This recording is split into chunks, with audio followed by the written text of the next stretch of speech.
situation, there's a breaking news that some truck drivers, Ghanaian truck drivers, have been held hostage in Nigeria. The news is not true. The news is that the authentic news is that there is an onions trade war. Onions trade war between Ghana onions traders and Nigerian onions traders. Right now in Ghana, one of the biggest food market is facing tension. Traders are angry, trucks are being stopped, and a shocking claim is spreading that Nigerians want to take over the onion market. First of all, what is going on now is regional trade war.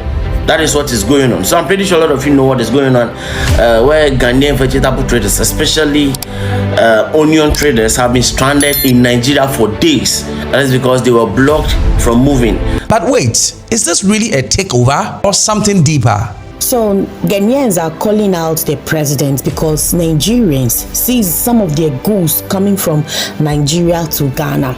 Because what is happening between Ghana and Nigeria could affect food prices, jobs, and even regional peace. In this video on Kweku Africa, I break down exactly what is happening. And all that you gotta do is to like, comment, subscribe, and share the video. Now, let's get into the video. Guys, if you've enjoyed this video so far, please do me a huge favor and hit the like button and subscribe. These videos take quite a long time to make, so if you could help me out, I'll love you forever. Thank you all for your support. Now let's get back to this crazy story. So to understand this story better, in fact, we need to go back into time. Now, for years, Ghana has depended heavily on onions from Niger, Nigeria, Burkina Faso. These are the three main countries that Ghana depend when it comes to onion. Ghana, a country like Ghana, we can't plant onion or tomatoes. Hey, Ghana, we are joking. Sometimes I wonder, but it is what it is. So these onions supply major markets like Abubrushi and other hubs across the country. But here's the problem. Ghanaian traders have long complained about foreign traders, especially Nigerians. In fact, I'm sure you're not new to that story. I have a series of stories on that the Ghanaian, shop owners, time in time, they will go and lock their market. They will tell them, reason is that previously, Nigerians used to supply Ghanaians the goods. Then Ghanaians will go and sell, and then they will bring the money to them. So in short, the Nigerians were into wholesale. They will come and then distribute it to the Ghanaian suppliers. Then the Ghanaian suppliers will come and then sell an account to them. But with time, some of the Ghanaians were not paying. They were not paying, when the goods are given to them. So some of the Nigerians descended into the arena of retail. And there is a law in Ghana that also protects the local people. You have to have a certain amount of money, and then there are certain things.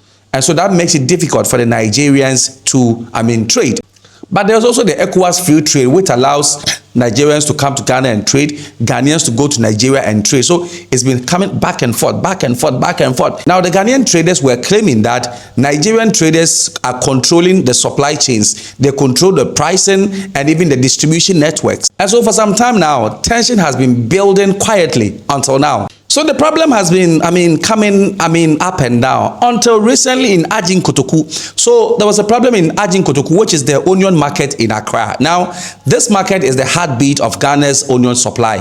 But tension has been simmering beneath the surface since the relocation from Abubrushi in 2021. So there was a dispute over market share. So reports suggest that a group of Nigerian traders allegedly tried to sell larger quantities of onions than the local market regulations allowed. And to the Ghanaian youth and the local traders, this looked like a hostile takeover. So in the market, they have given the Nigerians a quota that they are supposed to sell. They are not supposed to sell more than they're not supposed to sell more than that quota. And the way the Ghanaians are controlling the market, the way they are controlling the market, if you were a trader. So with time, the Nigerians were like, yo, man, we just can't always be selling according to what these people are telling us. The market is about demand and supply. If the demand is high, we give it out. You understand? We don't say because we are supposed to sell this amount, even when the demand is there. Nigerians, right? That they'll go all out. So that's what happened. And so when this happened, the Ghanaian traders blocked 60 Nigerian-owned trucks from offloading their goods. It was a local dispute that was about to go international.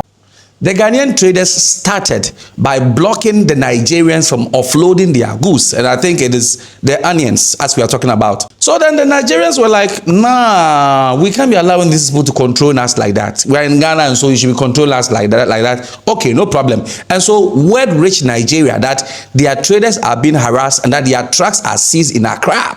Now, the response was immediate and devastating. The National Onion Producers and Marketers Association of Nigeria, NOCMAN, they hit the stop button. They're like, you Ghanaians, you don't grow onion. We grow and supply onion.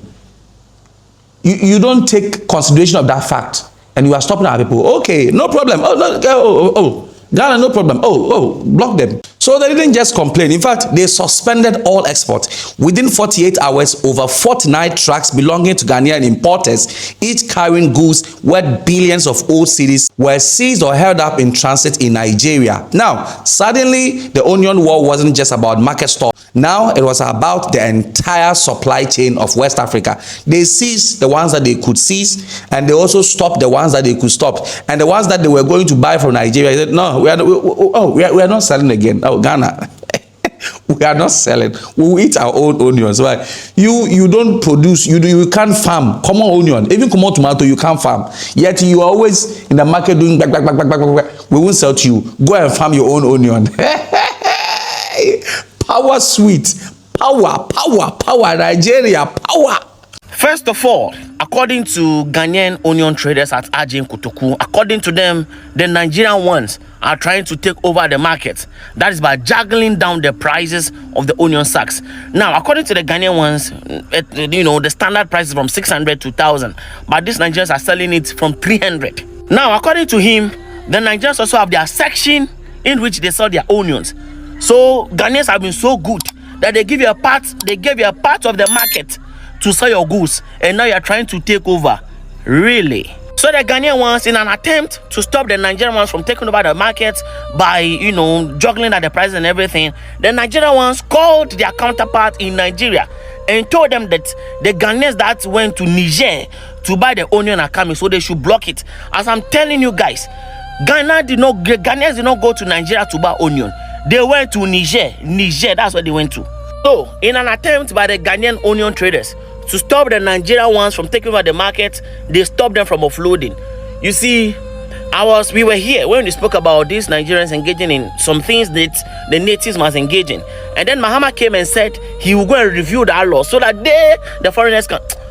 Charlie. Anyways, the market has been closed down. It has been closed down. And as I said, Okujeto, I don't care if the onion stays there. The onion should stay there. But our people being in that northern Nigeria is dangerous. They should just come back.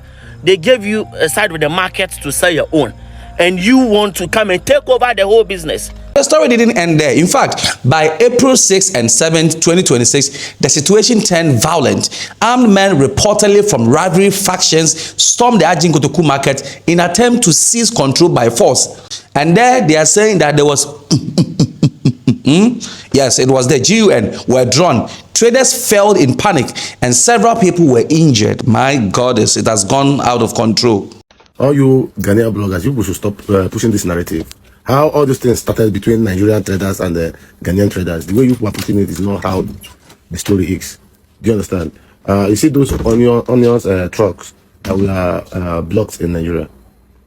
The truth about it is that it's not Nigeria that started it. Ghanaian people allegedly started it when they start confiscating Nigerian trucks that came to offload some onion in Ghana, in Accra precisely. So so many people, their onions got spoiled in Accra, which they didn't offload. They didn't allow them to offload their onions in. This is just between two markets clash. Do you understand? It's not about government. There's nothing to do, like the way they are pushing the narrative. There is not Nigerian government has no day inside that itself. Ghana has a government no day inside that. It's just between the two markets. You understand? So now they brought their own onion in Nigeria. The market people also block Ghanaians' onion from offloading. This is how let me just cut it short for you to understand what was going on. So this thing, the way they are pushing the narrative that the Nigerian people, mask people, attack Ghana trucks and seize that is a lie from pit of hell. It's not how it happened. I just narrate how it happened. Ghana first blocked Nigerians from offloading. Now Nigerian people took it upon themselves to also say, oh, if you say my people will not offload and sell in your place, you too will not offload and sell in my place. So let's just come together and resolve this issue. Peace out, ciao. Ghanaian truck drivers have been held hostage in Nigeria. The news is not true. The news is that the authentic news is that there is an onions trade war. Onions trade war between Ghana onions traders and Nigerian onions traders. On Thursday, so the Nigerian Onion Sellers Association reported a case to the Nigerian High Commission that some of their trucks that arrived in Ghana last Thursday were not allowed to offload. According to the leader that I spoke to, there have been a problem between the Ghana side and the Nigerian side. And the Ghana side are complaining that the Nigerian side are flooding their markets with too many products or plenty onions, so to say. So the government came out with a policy and said, okay, the Ghana side, they should be supplying 30 trucks a week, while the Nigerian side will be supplying 20 trucks a week, and the Nigerian side, Niger, they will be supplying 10 trucks a week, which automatically means that 60 trucks a week will be imported to Ghana from these three associations. So now, and we all know that it doesn't really make business sense. If you are importing from Burkina Faso and you think that it's too expensive, why not collaborate with these traders, look for where they import from in Nigeria and import from the same market they import from? That is how to do healthy competition, not stopping them from coming to sell because you think they sell cheaper than you. I don't think that's the best way of doing healthy competition. So what did Nigeria do? Nigeria also said, okay, all the trucks that are coming into Nigeria will not be allowed to leave. Both those that are importing, both those that are exporting from all over West Africa, those trucks are not allowed to leave until you allow us offload our onions.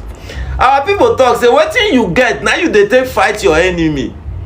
Yes. See, I said this thing in my last video. I said, we are plenty like the Chinese. You will see Nigerians everywhere in your country, but that does not mean that you are not also benefiting something from Nigeria. So as it stands now, several trucks from other West African countries, Togo, Benin, Burkina Faso, Mali, Niger, Ivory Coast, all the trucks that came from other countries are not allowed to leave Nigeria until the onions that are also not allowed to offload in Ghana are being offloaded. So that is the situation. It has nothing to do with armed men. It has nothing to do with kidnappers. It has nothing to do with terrorists. Yes, we had this news since Thursday. We try not to blow it out because so that people will not use it for propaganda. But coming out to say that it is armed men that kidnap the truck drivers in Nigeria, oh, this is a no-no. These are too cheap. These are cheap propaganda, so we should please avoid it. So this is the situation. We are calling on the foreign ministry of both countries to please quickly get this resolved. And that is why we are saying that when you attack Nigerians outside, you are not, you see, I always say these things. I say, you have a right to what you do to me, but you do not have a right to how I react to it. Yes, you have a right to what you do to me. How I react to it, you don't own that right. And that is why we have to respect ourselves. We have to be careful. Few truck of onions, you say you will not allow to offload. Now, dozens and dozens of trucks coming from other countries are not allowed to leave Nigeria. So who is suffering? The whole West Africa is suffering for what one association has just done. One association, oh. So the whole West Africa is now suffering for it. You see? So please, we are calling on the foreign ministry, Honorable Okujeto Ablakwa, to quickly, you promised us that you're going to do something quickly. So let's quickly get this thing resolved. As of today, the stores are still empty, but the tension is higher than ever. And there are even whispers of political interference, with some claiming that the chaos is being fueled by interests far beyond just selling vegetables. And experts are warning that if these trucks aren't released soon, the price of onions will skyrocket across the country. But meanwhile, the Nigerian traders are saying they won't move an inch until their safety in Ghana is guaranteed under ECOWAS law. I love that. I mean, that's good. That's good. Because, I mean, we've been saying this. We've been saying this, that if there is a competition, go down. Now, about everything. In fact, this isn't just about onions. It's a test of regional peace trade agreement and how we protect local markets without starting a war with our neighbors. In fact, I asked the question that, is this a temporary glitch or the beginning of a deeper rift between Ghana and Nigeria? And what do you think? Do you think the government should intervene more forcefully, or it is time for Ghana to stop relying on import and grow its own? Drop your comment in the comment section. For me, I always get annoyed with some of these issues because I don't understand why a country like Ghana, with a fertile soil, with water running 24/7, with light working, we can't still produce. We can't still. There are farmers all over. There are fertile lands, and there is peace of mind in Ghana. We can't grow our own tomatoes. We can't grow our own onions. It's a shame. It's a shame to the country Ghana if Nigeria is producing onions and we can't, grow our own. I just don't get it. I don't get it. Nigeria, with all their problems, they are growing onions and selling it. It makes no sense. So sometimes some of these things need to come out so that as a country we can position ourselves well and know the way forward. I feel these are some of the things, because being an African is difficult to reason ahead. So there should always be a problem, all right, before we can take cues from it. And I believe and I think that this will leave the chart. Previously, it was Burkina Faso that stopped the export of tomatoes. Now it is Nigeria which is holding our tracks. What do you think? We're gonna learn from this and start planting our own food soon, or we are still going to recycle the same problem? Leave your comment in the comment section. It's a wrap for today.